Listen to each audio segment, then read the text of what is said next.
Welcome. Did you know that 40% of people cannot accurately name their emotions?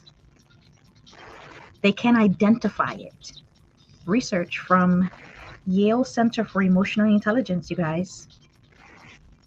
And that's how we're going to get this conversation started.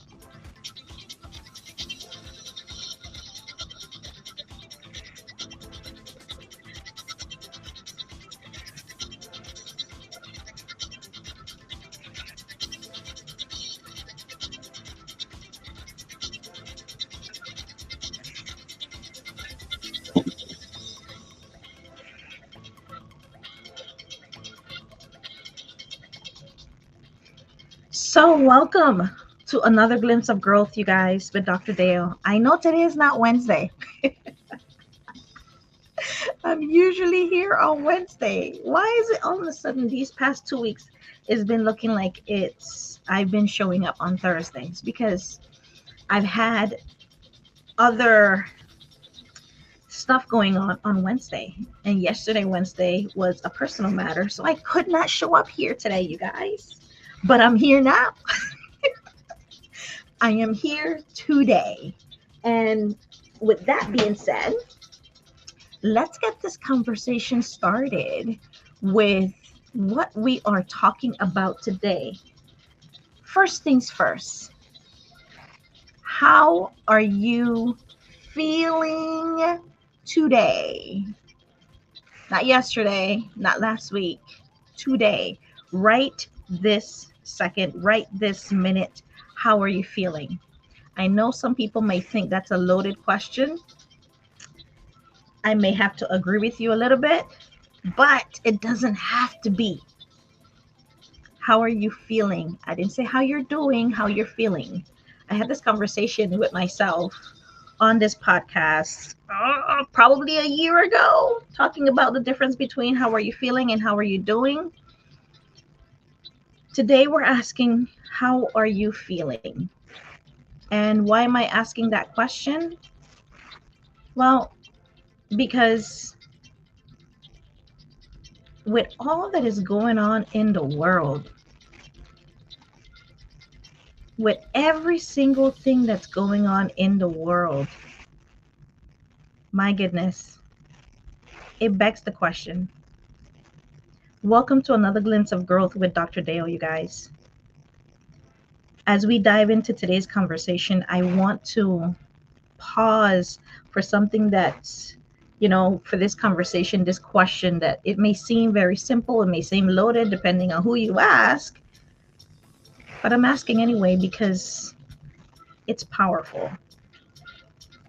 The world is chaotic with everything that's going on, from the news to your professional life, what's going on there at work, what you are doing, what you are not doing, your demands, what you need to do, what you don't want to do, with everything with the news, the economy, the global tensions. And then on top of that,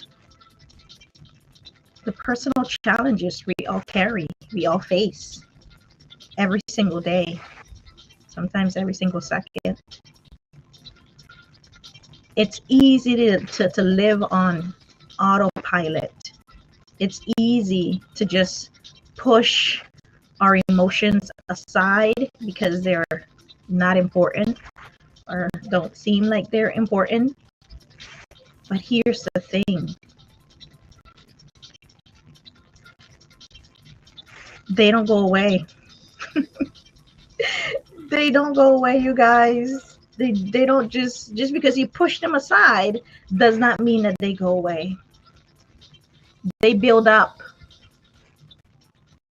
They drive how we show up as a person, as a woman, as a man, as a leader, as a mom, as a dad, as a sister, as a teammate, as a friend, as a co-worker, as a family member, you name it, a church member. these emotions, you may push them aside. But just like I spoke before, I mentioned this, I kind of give this analogy before, just like when you go to the pool, the beach, and you take the ball, the ball, the beach ball, and you try to sink it down into the water. You try to push it down. What happens? It pops right back up. That's emotions, exactly like that. Science shows that when we pause to check in with ourselves, we literally change our brain. It's the science, you guys. The science is there. We quiet the stress response. When we do that, we activate our thinking brain, and it helps us to make better decisions. And when a human being exemplify that behavior, you protect your own health. You create trust with the people around you. And the psychological safety on your team goes up. So the question that I'm asking here this morning is simple. How are you feeling? How are you feeling? Because the impact is profound. It's profound. So before we get too deep in, I want to do like a little pause for a moment and kind of let's name what's coming up for you. When I'm asking you that question, what's coming up? I want you to name that emotion. For me, what's coming up for me is that I'm feeling a little bit melancholic, to be honest with you. It is raining over here in South Florida. And today is, in case I didn't say it, September 18th, Thursday, September 18th, 2025. And earlier on the 15th of September in Honduras, we had a really big celebration, which was earlier this week. And that's my late grandmother's favorite holiday. It's my favorite holiday. So, and this week also marked the year since she has passed. So I am feeling a little bit just like the weather outside, cloudy. So I'm able to name that. And I know the why, right? I know why I'm feeling that way. And I'm able to say it out loud. I write in my journal weekly, quite often, and I'm able to write it down. So I'm welcoming you this morning. If you didn't get a chance this morning to check in with yourself, right when you were looking in your mirror and fixing your hair and fixing your lips and your eyes and your blush here or there, I'm asking you to take a moment with me. I'm giving you the opportunity to check in with yourself, to name whatever it is that you're feeling, whatever that emotion is. So sometimes people feel whatever is coming up for you. Sometimes people feel it in their body. A lot of times, if you're paying attention. So if you're feeling stressed, or you're feeling really tired or burned out or frustrated or angry, that all shows up in your body. When you're angry, your muscles get tight.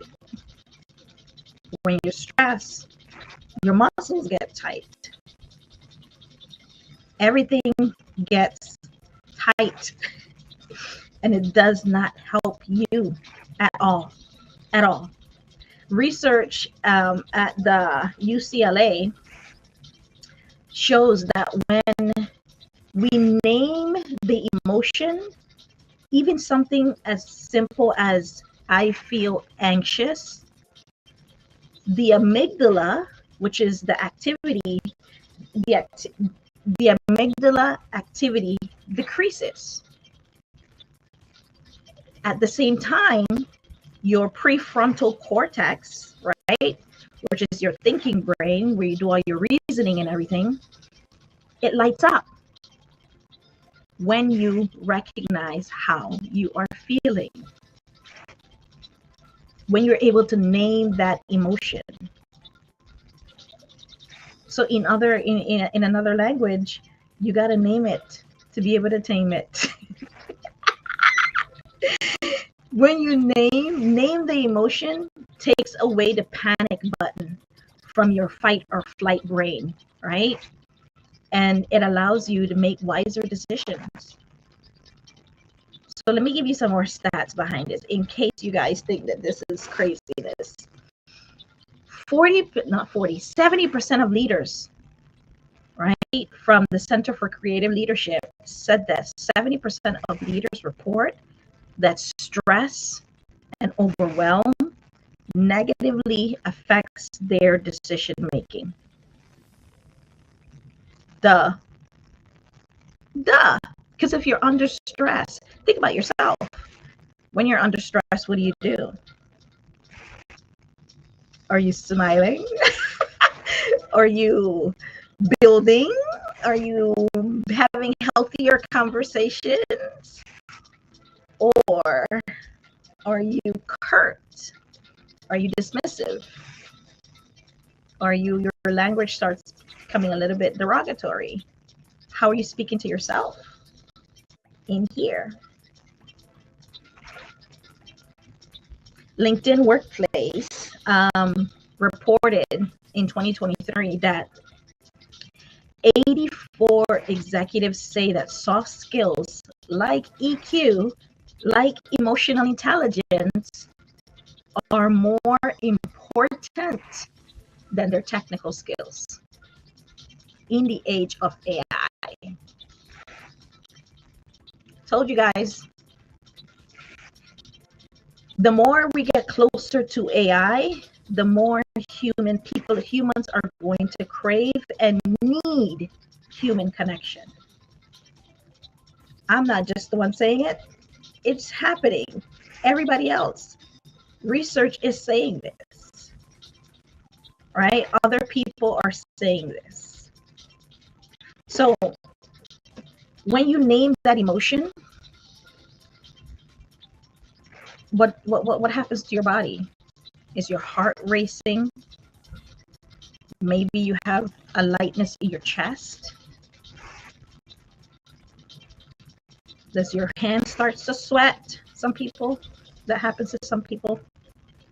Do you have a headache? You've been having a headache a long time, a few days now. Can't figure out what it is. You drink all the pills. So after you figure out how you're feeling, once you're able to name that, then the next question is, where are you feeling it? And the next question is, ask yourself, what does this feeling need from me right now?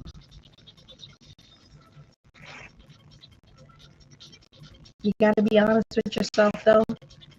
Are you honest with yourself? You got to be honest with yourself, right? Do you need a break? Do you need some clarity on something? Are you still thinking about that conversation you had with that person that's still weighing on your mind, on your heart, on your soul? Do you need courage to do something that you've been thinking about doing for a long time? Or maybe you just need a little bit of kindness to yourself. What is it? So before we get out of here, we're going to do that 60-second reset together, right? And there's 2 points I want to talk about on this conversation, right? There's 2 points I want to make. I know that when we ask as leaders, sometimes we think talking about emotions can be a little taboo. Back in the day, keep it professional. That's a cultural norm that I want to debunk right now. I talk about it all the time, but let's kind of address it head on, right? For decades, the workplace culture has preached that phrase, let's keep it professional, right? And what that means is that what it has come to mean is that leave your emotions at home or at the door. Check them at the door, don't bring them in here, right? But here's the problem. We don't stop being human when we walk into work.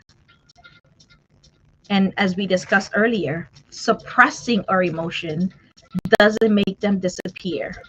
Like that beach ball, we try to push it down and pretend it's not there, but it rises back up. And the question is, when it rises back up, how are you responding? How are you responding?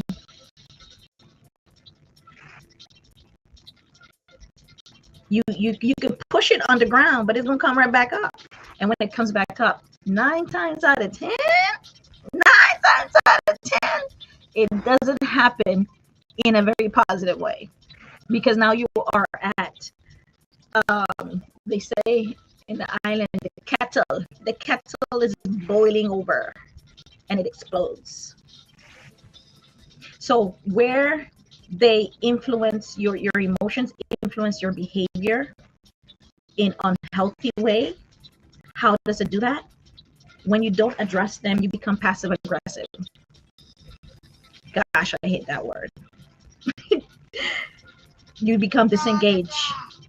You begin to avoid things, or avoid people, or avoid conversations, you name it, right? And then burnout eventually takes place. The truth is, emotions are not drama, leader. Emotions are not drama to be eliminated. And like I said all the time on here, they are messages. They are data.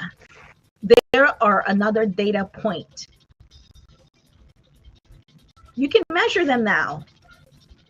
You can measure the results on how your employees feel. Like AI is helping us do a lot of things, you guys. They are data. Emotions are data to be understood. They tell us when a value is being challenged within ourselves. They tell us when trust has been broken and how we respond to that. They tell us when somebody says something to us that we don't necessarily like, but we feel a little type of way about it. When excitement is building, it tells us. When we're happy about something, overjoyed, or when stress is too high. That's what it's there for. So let us know how we're feeling. Because the thing about it is that when you know how you're feeling about it, then you know how to move. Like, okay, I feel very angry about this conversation right now and what's going on. It's kind of pissing me off. And because of that, maybe I need to take a beat. Or maybe I'm going to walk away before I say something that I'm going to regret. I'm going to have this conversation later, or whatever it is that you need to say to reset yourself, right? Leaders, often we tend to ignore the data by trying to drive. It's like trying to drive your car with the lights off, especially in the dark. You don't know where you're going. You're feeling around in the dark. You don't know what's going to happen. Whatever comes, you're just feeling your way through. Leaders who normalize emotional check-ins flip the script. They change how they show up. They prove that acknowledging feeling is not unprofessional, it's responsible. So if you catch your emotions early enough, early signs of this thing, you can see when someone is getting ready to be disengaged. You can catch it early, because if you just ask that question by simply checking in. When you're about to start a meeting, before you're getting into the bullet points of that agenda, ask how everybody's doing.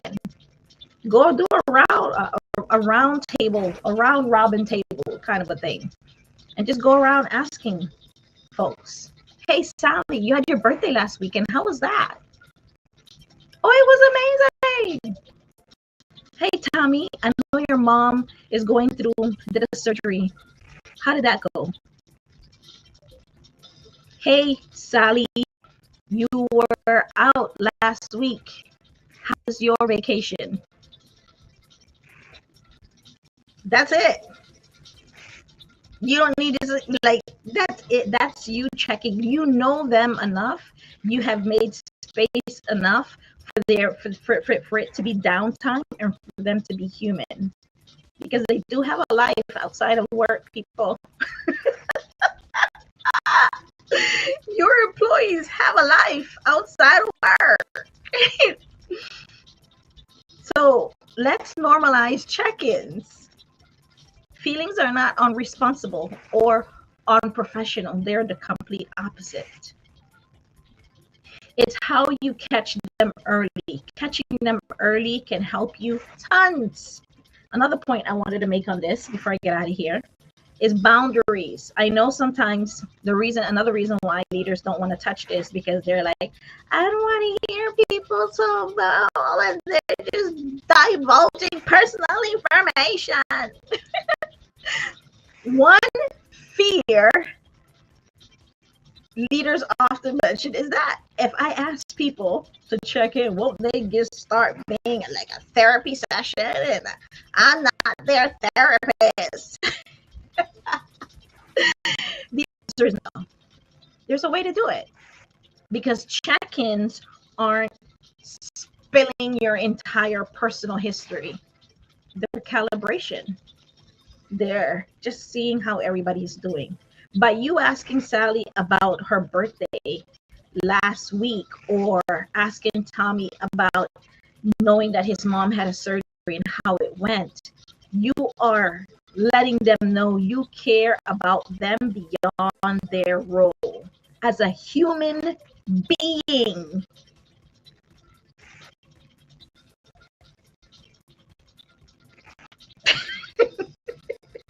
As a human being. This is what the workplace needs today. This is what it demands. You can try to shy away from it. You can try to pretend that you're going to continue doing things the old-fashioned way, and it's going to continue to get you in trouble. Simple as that. Because the data is there. Whether you choose to acknowledge the data or not, that's a different story, right? But the data is there. The science is there, and it is your responsibility as a leader, right, to lead. I'm gonna say that again. It is your responsibility as a leader. Was it Simon Sinek that said, your job as a leader is to make the job of your team easier? It's not to make your job easier, it's to make their job easier. Do they have everything that they need? Because in return, when you make their job easier, more flowing, more open, then it makes your job easier. Duh. Duh.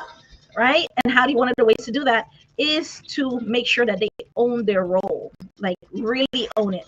Hey, this is your responsibility. I'm here to support you, but this is your responsibility. I need you to own every single part of this position.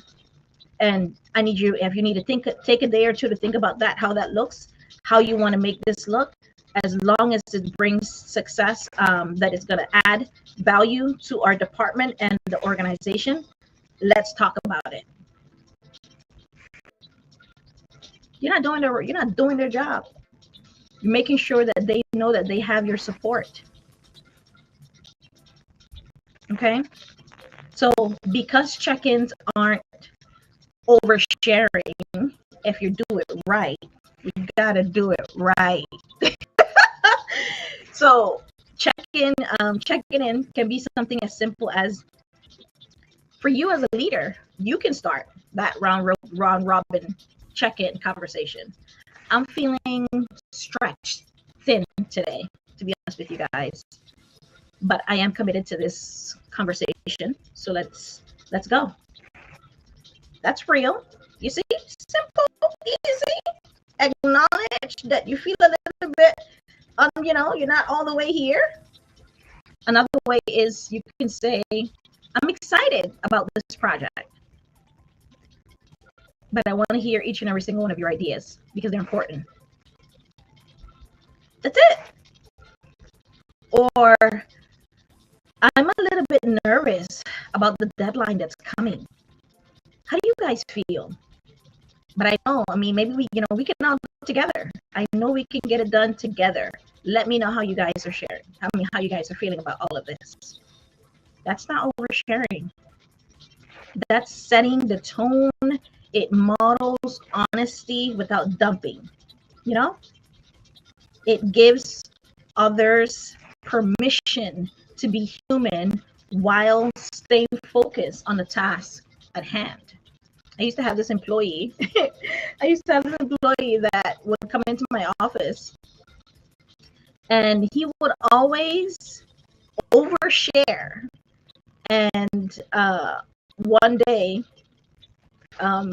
when he started doing it, I was like, okay, maybe today was an off day. But then he decided to come in and do it again. And at that point in time, I decided to stop and address. And I said, why are you over? You don't have to tell me any of this stuff. Why are you telling me this stuff? He said, oh, because I feel comfortable with you. I'm like, oh, that's great. I love that. But here's the line. Here's how far we're going to go with these conversations going forward. Right? That's it. He respected it. It took him some time to get used to that. And all is well. Right? So it gives you permission to be human. When your teams understand that their boundaries, emotions are acknowledged, but not unpacked in detail. They're like, okay, you're feeling stressed. I get it. But I want us to get away from having to pretend that everything is great and everything is perfect. And we're just like these robots smiling. We're smiling like a bunch of robots. Check-ins becomes your check-in process with your team can become a tool for clarity, for alignment, and to help remove the distraction. Maybe they have something on their mind, and they just want to know that's, hey, I see you. Hey, you seem a little off today. Everything is okay? Yeah, I'm just worried about my da-da-da-da-da. Oh, don't worry. I'm sure everything is going to work out. Did you know about this resource? Do you know about that resource? That's it. So that's what I wanted to share with you guys today, that it's okay for you to take time to process all that is going on, because life is lifing on a reel right now. Like, life is really lifing, and you don't have to do it alone, but you don't have to do it alone. And if you are doing it alone, take the time as a leader, as a person, as a mom, as a dad, as a friend, to check in with yourself. So you wake up in the morning, one of the very first questions you should be asking, how are you feeling? And your name, right? And you're talking to yourself, right? You're talking to yourself. Ask, how are you feeling? And then what is it that you need from me right now to address this emotion, right? Whatever it is that you're feeling. And that's way before your foot even hits the ground, right? Way before your foot even hits the ground. So you got those. That's a call to action that you guys can do. You can try that.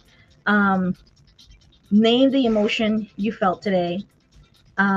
What action are you going to take to address it? Because you got to do something, right?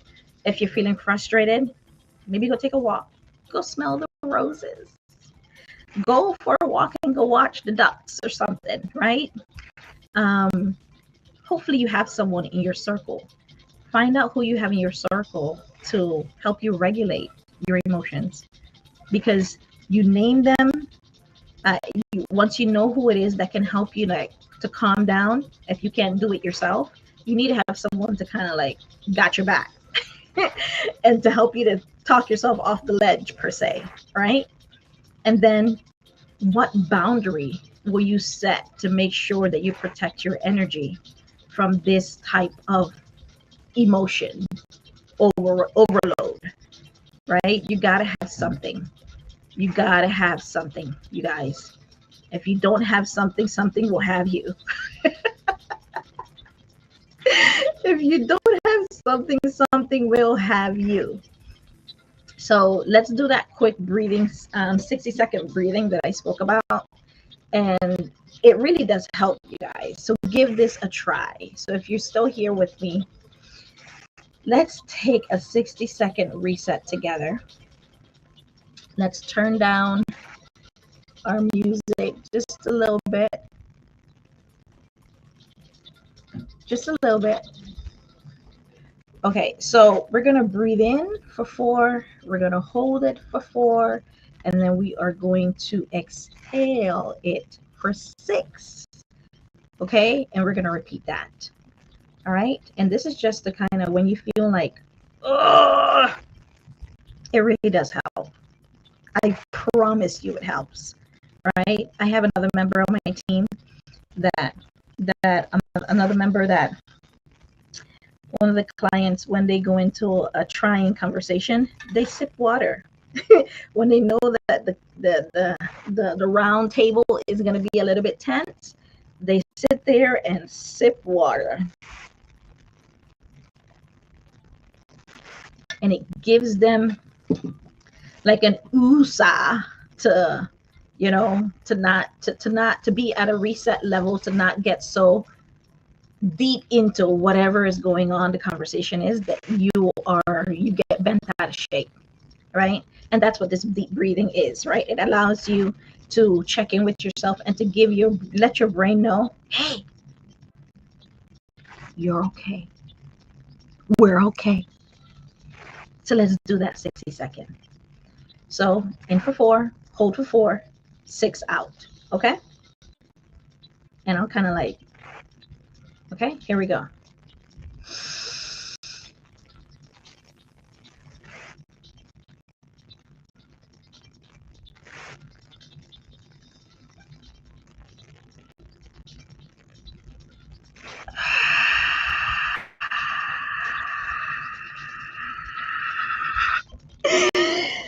Oh, doesn't that feel good? Let's do that again. Or maybe I'm enjoying this more than you are. I love deep breaths. Okay, let's do it again.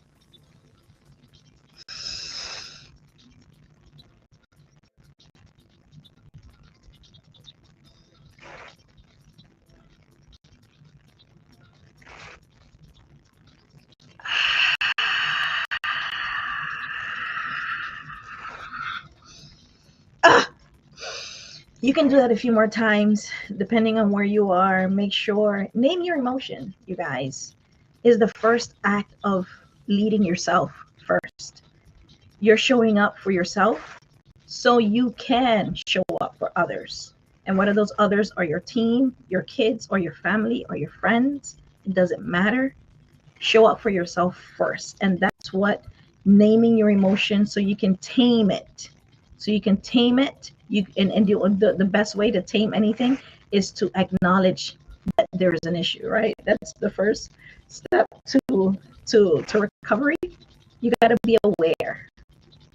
And that's what naming your emotion is. It kills the obscurity of it all, that you didn't know that it was there. Now you know. Now you know. So you do better. All right? So thank you guys again for this conversation. Thank you for popping in here with another glimpse of growth with Dr. Dale. And I'll see you guys next week, Wednesday. Yes, it should be Wednesday, not Thursday. Thank you guys.